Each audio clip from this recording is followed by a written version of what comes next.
Le gouvernement togolais s'est engagé depuis quelques années à améliorer la vie des populations en garantissant à tous une couverture sanitaire et sociale.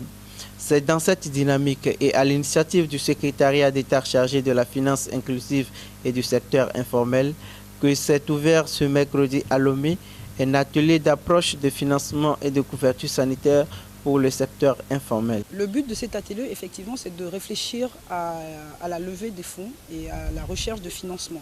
Comme on le sait, la couverture maladie universelle, on dit que la santé n'a pas de prix, mais la stratégie de mise en œuvre de la couverture maladie universelle aura un coût. Un coût pour l'État, un coût pour les bénéficiaires, un coût pour la population.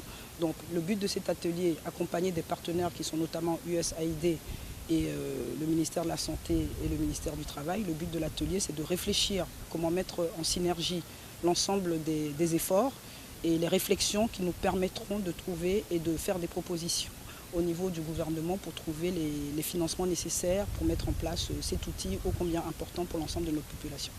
Cette assurance maladie universelle présente, selon Dr Moïse Kouachi Fadjoui, divers enjeux.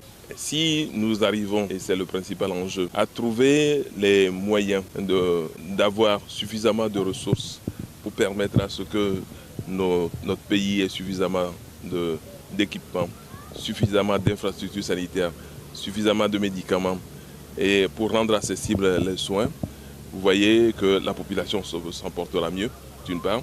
Et deuxièmement, tout ce que dépensent les familles pour se soigner va aller à d'autres fins qui vont permettre le développement et le mieux-être de nos populations. Pour rappel, cet atelier permettra tout de même d'examiner la composition du secteur informel qui contribue à environ 40% à la réalisation du PIB du Togo.